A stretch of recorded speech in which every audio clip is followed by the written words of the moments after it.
33장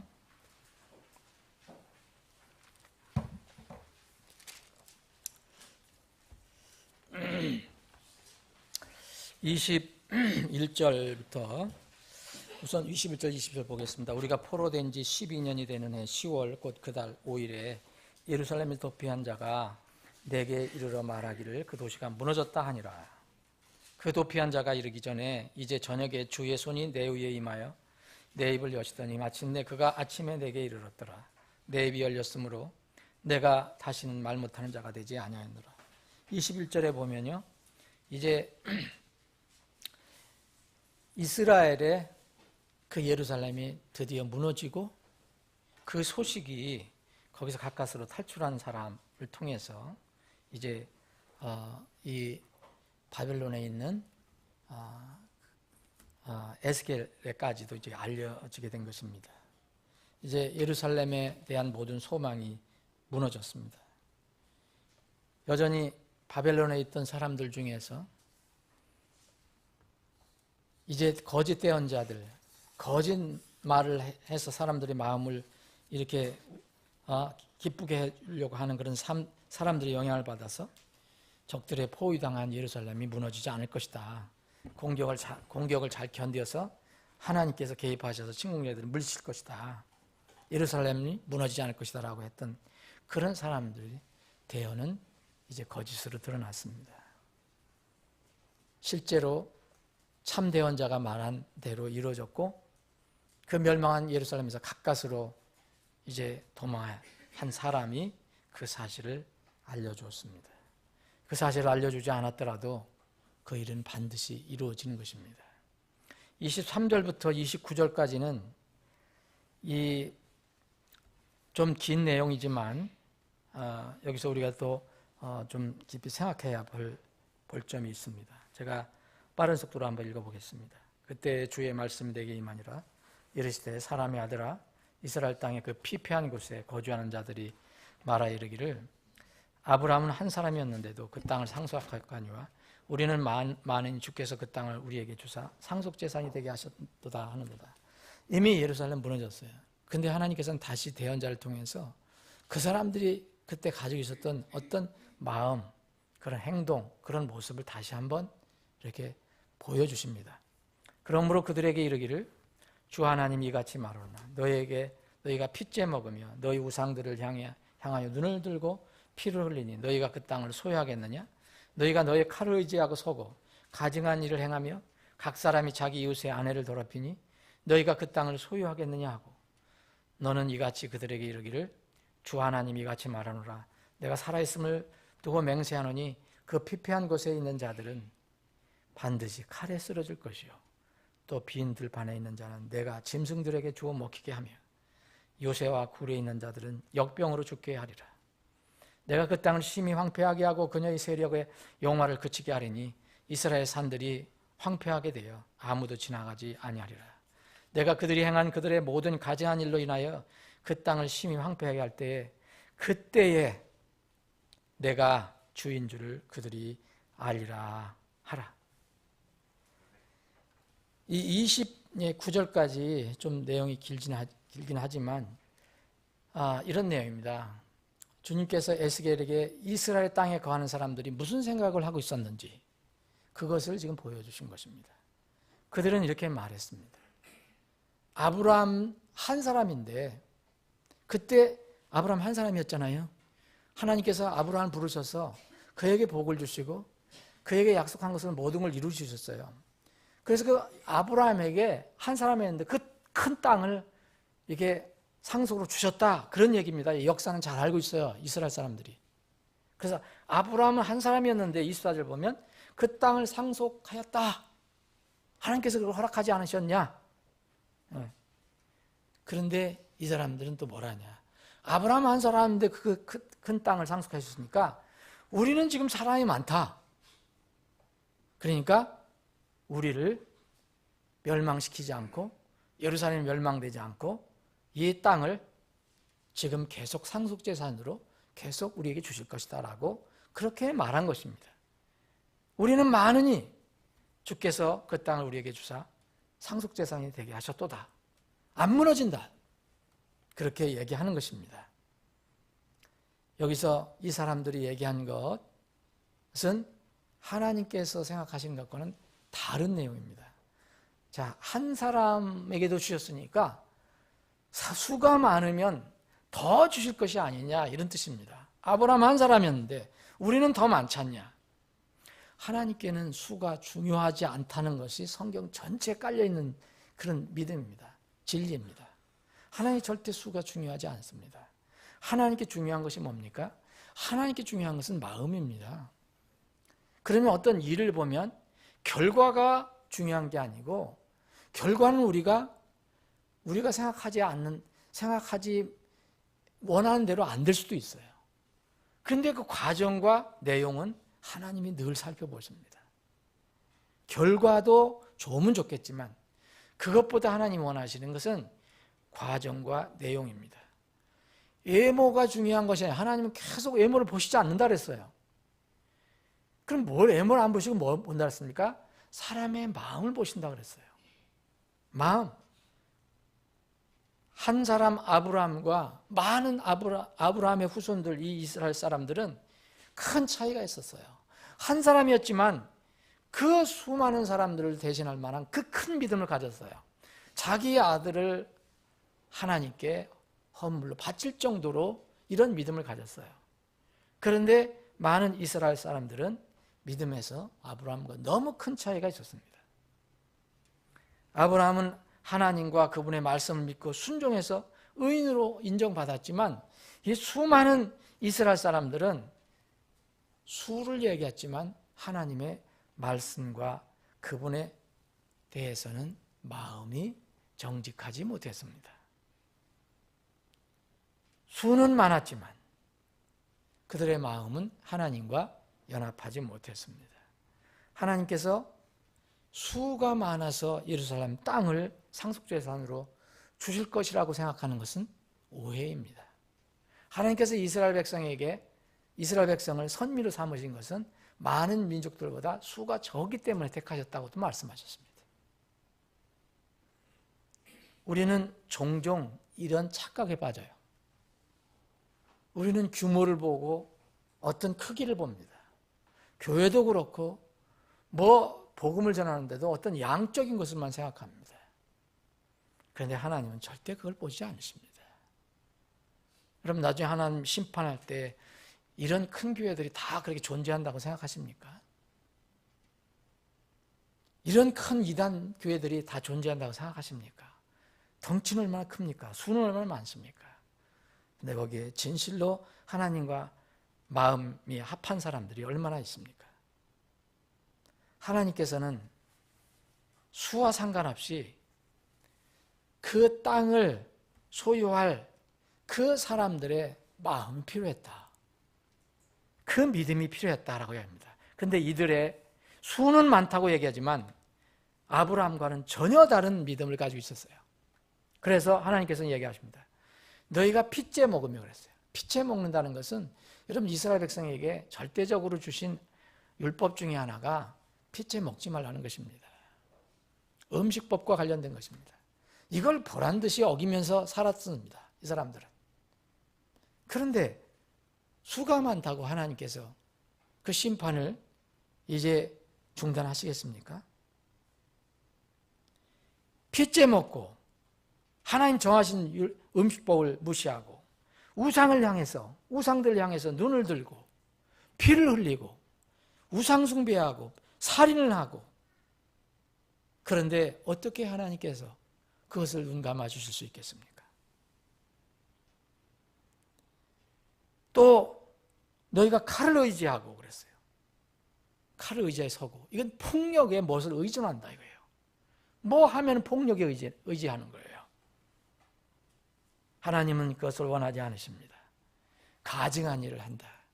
하나님께서 기뻐하지 않는 가증한 일들, 여러분 그 가증한 일들 우리나라가 지금 하고 있습니다. 동성애, 낙태, 이건 무서운 일입니다. 그리고 연약한 사람들을 무시하는 것, 북한 동포들을 무시하는 것, 이거 가증한 일입니다. 자기 이웃의 아내를 더럽힌 성적으로 타락한다는 겁니다. 그런데 너희들이 그 땅을 소유하겠느냐라고 하나님이 되물으시는 겁니다. 여전히 사람들은 수만 얘기합니다. 아브라함은 한 사람이었는데 이렇게 복을 주셨으니까, 우리는 그 후손들 이렇게 사람이 많으니까 더 큰 복을 주지 않겠느냐. 하나님은 공의의 심판을 하십니다. 하나님께서 말씀하십니다. 내가 살아있음을 두고, 여기 맹세하노니라는 말은 원래 말이 없습니다. 이걸 왜 붙였는지 잘 모르겠습니다. 이 뜻입니다. 내가 살아있음을 두고 너희들에게 말한다. 무슨 그런 뜻이긴 하지만 맹세한다는 말은 없습니다. 여기. 자, 하나님께서 이같이 말하신다. 자, 이 사람들이 심판을 받을 때 이 사람들이 피할 수 있겠느냐? 못 피합니다. 이미 예루살렘이 무너진 것처럼, 돌 위에 돌이 남지 않고 다 무너진 것처럼. 자, 피폐한 곳에 있는 자들은 칼에 쓰러졌어요. 그리고 들판에 혹시 나가 있는 사람은 우리가 심판을 면했다. 아닙니다. 짐승에 잡혀 먹습니다. 그리고 또 혹시 우리는 안전하다. 7년 환란을 준비한다고 요새 굴 파는 사람들 있잖아요. 요새도.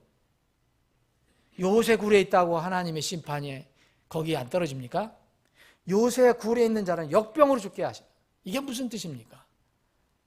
하나님의 심판은 사람들이 생각하는 것처럼 적당한 어떤 빈 공간이 없다는 거예요. 하나님이 약속하신 것, 하나님이 정하신 것은 반드시 이루어진 거예요. 칼에 쓰러지지 않은 사람들은 역병에 쓰러질 것이고, 역병에 쓰러지지 않은 것은 짐승에 먹힐 것입니다. 이것은 하나님이 정한 공의의 심판을 일단 집행하시면 그 집행을 피할 수 있는 사람은 없다는 것을 말하는 것입니다.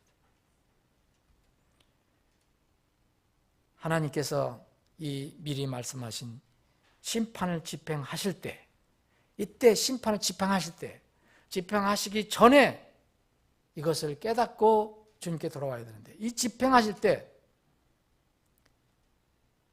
그들이 전에 무시하던 그분이 바로 심판의 주님이시다, 하나님이시라는 것을 그들이 심판을 받는 사람들이 깨닫게 됩니다. 그래서 그때 내가 주인 줄을 그들이 알리라 그랬어요. 이건 심판을 받는 사람들이 아는 것입니다.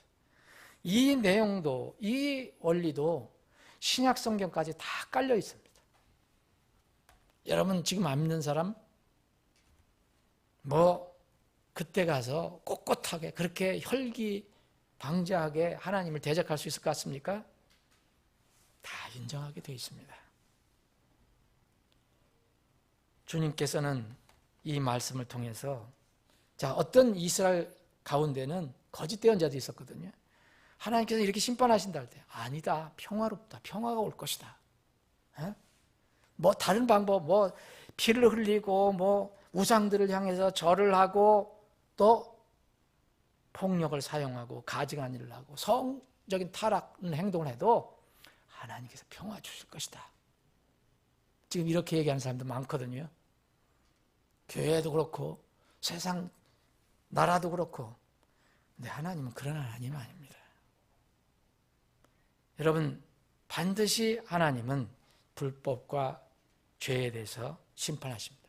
그래서 우리는 예수 그리스도의 피로 그것을 미리 심판을 받은 겁니다. 그런데 예수 그리스도의 피가 없는 사람들은 반드시 그것을 심판을 받게 되어 있습니다. 하나님께서 여기서 말씀하신 것은 이겁니다. 여러분, 어떤 거짓 대언자들이 주로 얘기하는 것은 낙관론이에요. 보면 거의 낙관론입니다. 여러분, 지금 이 시대도 마찬가지거든요. 구약시대나 신약시대나 항상 하나님의 사람들이 듣기 싫은 걸 얘기했어요. 하나님의 말씀은 정해져 있기 때문에. 이 노아도 사실 낙관론자가 아닙니다. 120년 동안이나 비관론자로 살았어요. 심판이 온다, 비가 쏟아진다, 너희들 준비해라. 그런데 세상 사람들은 낙관론으로 팽배했습니다. 조롱했습니다. 신약에도 마찬가지예요. 바울 사도도 얼마나 하나님의 심판을 하겠습니까? 근데 사람들은 다 비웃고 조롱했습니다. 이 시대에 낙관론이 굉장히 팽배해 있습니다. 뭐 그렇게 되면 좋죠. 근데 하나님의 말씀은 먼저 비관적으로 접근하지 않으면 낙관론을 맛볼 수가 없어요. 우리가 지옥의 비관론을 들어야 됩니다. 그래야만 천국의 낙관론이 들어올 수 있어요. 근데 처음서부터 지옥도 죄이고 하나님의 공의도 죄에 넣고 무조건 사랑의 천국, 그거 없습니다. 거짓 대언자는 이것을 뒤바꾸거나 하나를 빼버리는 겁니다. 여기에 많은 사람들이 눈이 어두워가는 거예요. 거기에 물질까지 연결시키고 이 세상의 부귀영화를 연결시키고 명예를 연결시키고. 여러분, 이스라엘 백성 중에서 이 많은 대언자들이 이런 낙관론자, 거짓 대언자로 살다가 이 망하는 것을 바라보게 되었습니다. 여러분, 낙관론이라는 것은 나쁜 건 아니죠. 결과를 긍정적으로 바라보는 겁니다. 그렇죠? 그게 나쁜 건 아니잖아요. 그런데 결과를 부정적으로 바라보는 비관론보다는 낮게 보이지만, 여러분, 낙관론이 하나님의 말씀을 기초로 한 것이 아니면 비관적인 결과를 맺게 됩니다. 비관론이지만 그것이 하나님의 말씀에서 나온 것이라면, 에스겔은 비관론을 얘기한 거예요. 하나님이 심판하신다. 근데 그것이 말씀에서 나온 것이라면 그 열매는 낙관론이 됩니다. 우리가 이것을 알아야 됩니다. 하나님의 예언의 말씀은 반드시 이루어질 것이기 때문입니다. 우리 이 비관론을 극복한 낙관론자들, 먼저 비관론도 극복하지 못하고 그냥 처음부터 끝까지 거짓 평화에만 서 있는 낙관론자들은 진정한 하늘의 새하늘과 새 땅의 그 낙관론을 맛볼 수도 없고 바라볼 수도 없습니다. 그들은 무서운 비관론에 빠지게 됩니다. 지옥에 떨어지게 됩니다. 예루살렘의 멸망에 대한 반복적인 대언의 말씀이 드디어 성취되었습니다. 이스라엘 집과 예루살렘은 하나님의 공의의 심판을 이렇게 받아서 멸망했습니다. 여기 30절부터 33절 마지막 절을 제가 잠깐 보겠습니다. 또 너 사람의 아들아, 내 백성의 자녀들이 아직도 담 곁에서와 문집에서 너를 치려고 말하며 서로 각각 자기 형제에게 말하 이르기를 청하노니 와서 주께로부터 무슨 말씀이 나오는지 들으라 하고, 그들이 백성이 온 것 같이 내게 오며 내 백성같이 내 앞에 앉아 내 말들을 들으나 그것들을 행하려 하지 아니하나니 그들이 자기 입으로는 많은 사랑을 나타내어도 그들의 마음은 그들의 탐욕을 따라가느니라. 이거 누가 말씀하시는지 아시죠? 이거 하나님께서 계속 말씀하시는 겁니다. 에스겔에게 밝혀주시는 거예요. 이 이스라엘 사람들의 그 속사정, 속마음을, 그래서 영적인 신분을, 상태를 알려주시는 겁니다. 보라, 내가 그들에게 고운 목소리를 가지고 악기를 잘 연주하고 하는 자의 심히 사랑스러운 노래같이 되었나니 그들은 내 말들을 듣고도 그것들을 행하지 아니하느니라. 보라, 그것이 이 말이니 이것이 이루어질 때에 그때에 그들이 자기들 가운데 한 대언자가 있었음을 알리라. 여러분, 이 사람들은 한마디로 얘기하면 어떤 사람입니까? 종교적인 사람입니다. 분명히 하나님 말씀 듣겠다고 옵니다. 그런데 순종은 하지 않습니다. 진정으로 회개하지 않는 백성들을 얘기합니다. 이 29절까지는 유다에 남아있는 사람들에 대해서 대언한 것이라면 이 부분만큼은 바벨론의 자기와 함께 남아있는 그 끌려온 이스라엘 백성들에 대해서 얘기한 겁니다. 이 사람들의 정신 상태, 마음의 상태, 영적인 상태, 그것을 얘기해주고 있습니다. 여기에 너 사람의 아들아, 내 곁에 와서 말씀드리려고 하는 사람 누구겠습니까? 거기 바벨론 그발 강가에 포로로 모여있는 그 사람들 아닙니까? 유배자들입니다. 이들은 예수겔의 말을 듣겠다고 옵니다. 그런데 순종하려는 마음은 없습니다. 여기서 담 곁에서 벌써 이 내 백성의 자녀들이 아직도 담 곁에서와 집 문에서 너를 치려고, 너를 반대해요. 그런 뜻입니다. 치려고 그런 뜻보다는 반대하여 말하며 서로 각각 자기 형제에게 말하여 이르기를 청하노니 우리 와서 주께서 우리 무슨 말씀이 나오는지 들으라. 자, 그 하나님의 아들은 에스겔을 반대하면서 그를 피풍하는 겁니다. 비난한 겁니다. 담 곁에서 그리고 진문에서 그렇게 욕을 하고 비평을 하면서 그래도 한번 들어보자 이렇게 얘기하는 겁니다. 여기 담 곁에라서 하는 것은 비밀스럽게 얘기하는 것을 표현하는 용법이고요. 그리고 진문에서라는 것은 공개적으로 한다는 거예요. 에스겔 대언자를 뒤에서 수군거리면서 비판을 했고 또 공개적으로도 비판을 했습니다. 그걸 얘기하는 겁니다. 이 사람들이 이렇게 무슨 말씀이 나오는지 들어보자 갔어요. 왔는데 앉아서 30절은 내 앞에 앉아서 말을 들었지만 행하려 하지 않는다 그랬잖아요. 하나님께서 알려주셨어요. 그러면서 이렇게 표현합니다.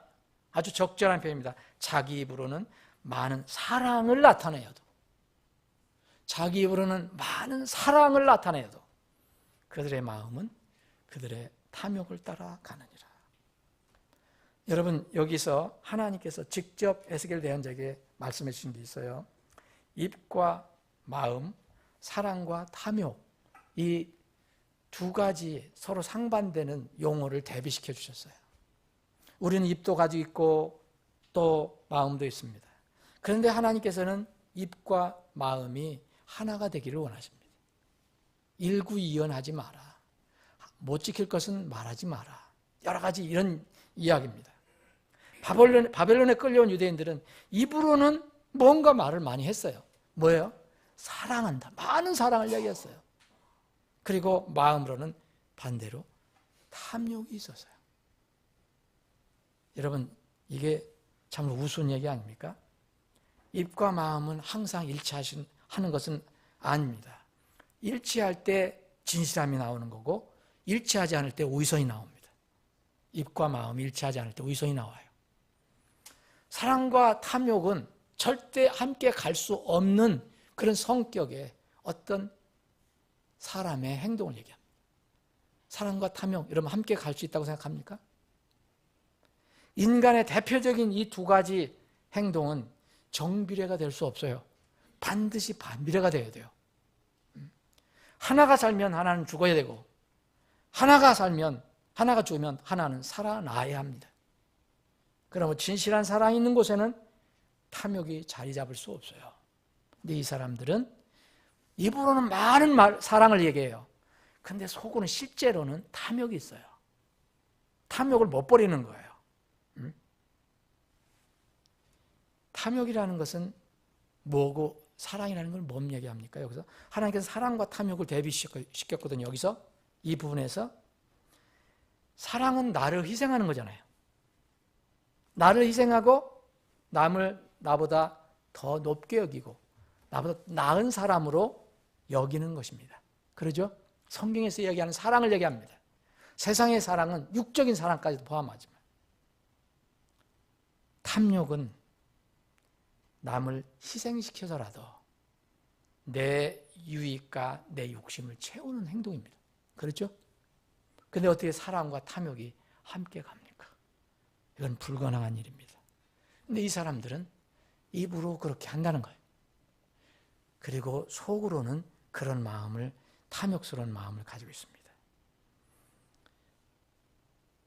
에스겔의 대언의 주제는 너희 자신의 탐욕을 버리고 하나님과 그분의 말씀을 사랑하라는 거예요. 하나님과 그분의 말씀을 사랑하면 내 탐욕 버릴 수밖에 없고 또 눈으로 보는 내 형제 자매를 사랑할 수밖에 없습니다. 만일 우리가 입으로 사랑한다 그렇게 고백하면 그것은 내 마음에 있는 자신의 탐욕을 버리는 그런 일이 되는 겁니다. 바벨론에 끌려온 유대인들은 반대였어요. 반대. 여기 이 32절에 보면 이 사람들이 에스겔은 바른 말씀을 전했지만 이 사람들은 입으로는 많은 사랑을 얘기하고 속으로는 탐욕스러운 것을 가지고 있었기 때문에 에스겔의 말이 들어오지 않습니다. 준엄한 목소리도 어떤 때는 자기들을 기분 좋게 해주는 목소리로 들린 거예요. 고운 목소리. 왜 그러냐면 고운 목소리, 노래하는 사람을 들렸던 것은 에스겔은 이렇게 얘기했습니다. 하나님의 심판이 있다. 하나님의 공의로운 심판이 있다. 너희들이 죄에서 돌아서라. 불에서 돌아서라. 그러면 하나님께서 이런 약속을 주시겠다. 이스라엘 전체적인 역사를 보면 이스라엘이 이제 다 이렇습니다. 나중에 천년왕국의 영화스러운 모습이 약속이 됐습니다. 뒷부분만 생각하는 겁니다. 거짓된 자들은. 그런데 반드시 먼저 심판과 진정한 해결을 얘기해야 다음에 회복이 있는데 회복 전에 있는 이런 필연적인 것들을 다 빼버리고 좋은 것만 얘기합니다. 그렇게 알아듣습니다. 에스겔은 그렇게 얘기하지 않았습니다. 그런데 이 사람들은 마음이 그러했기 때문에 에스겔이 말하는 것을 전부 고운 목소리를 가지고 악기를 잘 연주하는 자, 심히 사랑스러운 노래같이 들었다 얘기했습니다. 똑같은 말씀을 하는데 어떤 사람들은 이렇게 듣고 어떤 사람은 저렇게 듣습니다. 여러분, 사람이 만든 종교는 정말 이런 것이 특징입니다. 사람들의 할 수 없는 것들을 할 수 있다고 얘기하면서 또 동시에 사람들의 비율을 맞추는 겁니다. 이렇게 하면은 복을 받는다. 사랑하는 여러분, 이것이 바로 종교입니다. 여러분, 설교자가 정말 듣는 사람들에게 이런 정말 멋들어지게 노래를 잘하고 하는 어떤 연예인, 엔터테이너, 가수같이 된다면 사람들 웃기고 즐겁게 해주고 뭐 설교 듣는 시간에 뭐 배꼽을 잡고 뭐 웃을 때도 있겠죠. 그런데 나중에 집에 가면 뭘 내가 웃었나 모르고 다 날아가는, 여러분 이런 것들 한번 생각해 봐야 합니다. 근데 그런 것들을 좋아합니다. 설교자나 대언자는 엔터테이너가 아닙니다. 대중의 귀를 즐겁게 해주는 가수와 같은 사람의 그런 신분이 아닙니다. 사랑하는 여러분, 이 말씀이 굉장히 마음에 저는 무겁게 짐으로 와닿는데 저만 여러분 설교자가 아닙니다. 여러분들도 설교자고 여러분들도 대언자입니다. 저는 여러분들에게 주로 말씀을 전하지만 여러분들은 만나는 사람들, 또 여러분들이 일상 속에서 만나는 사람들에게 대언자 역할을 하고 설교자 역할을 합니다. 근데 우리는 무엇을 전해야 합니까? 그들에게 우리가 정말 엔터테이너, 가수가 되어서 되겠습니까? 이 사람들, 우리가 그렇게 행하면 반드시 이 사람들은 우리를 좋게 얘기하지만 그들의 삶은 변화시킬 수 없습니다. 그들은 행함이 없습니다. 이제 이런 거짓 대언자, 거짓 설교자가 나중에 드러나게 될 것입니다. 여러분, 참 대언자와 거짓 대언자는 어떻게, 언제 드러납니까? 지금 안 드러납니다, 여러분. 지금 안 드러납니다. 언제 드러납니까? 주님 오실 때 드러납니다. 예루살렘이 망할 때 그 거짓 대언자가 드러난 것처럼 지금 예를 들어 예수 외에도 구원의 길이 있다라고 말하는 사람들이 있습니다. 설교자들이 있습니다. 그런데 우리는 어떤 상황에서도 예수 외에는 길이 없다고 우리는 선언합니다. 그럼 언제 이것이 옳은 말이고 저건 거짓말이고 언제 드러나게 됩니까? 주님이 오셔서 심판할 때입니다. 자, 우리가 믿는 그 예수님이 정말 심판하실 때, 그래, 네가 여지까지 전한 거 예수 외에도 다른 것을 믿어도 구원의 길이 있어, 그렇게 말하실 예수님인가? 그러면 우리는 넘어질 것입니다. 그런 예수님은 아닙니다. 우리가 기다리는 예수님은 한 말씀 1.1핵도 없어지지 아니하고 다 성취하게 하실 그분입니다. 나 이외에는 길이 없다고 선언하신 분입니다. 그분이 오셔서 다원주의 설교자, 신복음주의 설교자, 현대주의 설교자들, 예수님을 믿어야만 구원받는 것이 아니라 다른 길이나 방법으로도 구원받을 수 있다고 주장하는 사람들, 그런 사람들이 참된 자인지 거짓된 자인지 그때 드러나게 될 것입니다. 여러분, 이 33장은 파수꾼에 대해서 얘기하고 있습니다. 파수꾼. 파수꾼의 책임은 뭡니까? 위험을 알리는 겁니다. 대언자의 역할은 무엇입니까? 마찬가지입니다. 지금 이 시대 대언자는 심판을 알리는 겁니다. 위험한 것을 알리는 것입니다. 준비하지 않으면 이것을 피할 수 없다라고 얘기해야 됩니다. 파수꾼과 대언자는 자기 말을 하는 사람이 아닙니다. 절대로 내 말은 조금도 붙여서는 안 됩니다. 있는 그대로 전해야 합니다. 사랑하는 여러분, 우리는 어떤 사람이 되어야 됩니까? 입과 마음이 일치된 파수꾼이 되어야 합니다. 입과 마음이 일치된 설교자가 되어야 됩니다. 대언자가 되어야 됩니다.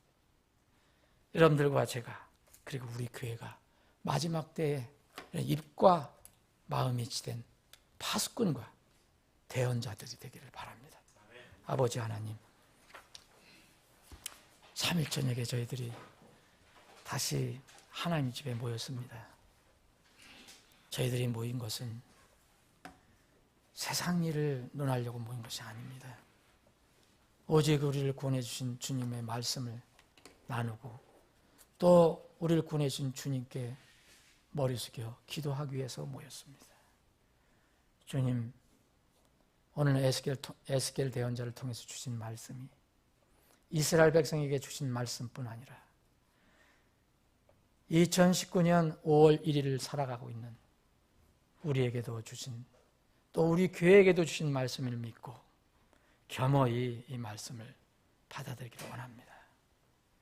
아버지 하나님, 때는 가깝고 마지막 때 그 시점이 다가오고 있는데 사람들은 여전히 낙관론에 빠져 있고 거짓 평화에 속하고 있습니다. 주님, 이 어지러운 세상 속에서 우리는 무엇을 어떻게 해야 합니까? 어떤 상황 속에서라도 세상의 영향을 받지 않고 끝까지 입과 마음이 일치된 참으로 대언자, 설교자, 비록 세상 사람들이 듣기 싫어도 하나님께서 오신다, 심판하러 오신다는 것을 선포하는, 그 사람들이 보기에는 비관론자처럼 보이지만 준엄한 하나님 말씀을 전하는 저희들이 되게 해 주시옵소서. 우리 교회를 그렇게 주님의 영광의 도구로 사용해 주옵소서. 오늘 3일 저녁에 이 시간에 나와 특별히 기도하고 있는 우리 사랑하는 지체들의 그 간절한 간구, 기도, 중보를 들어주시고 응답해 주시고 하나님이 완전한 때와 계획 가운데서 성취해 주시옵소서. 거룩하신 예수님의 이름으로 기도합나이다. 아멘.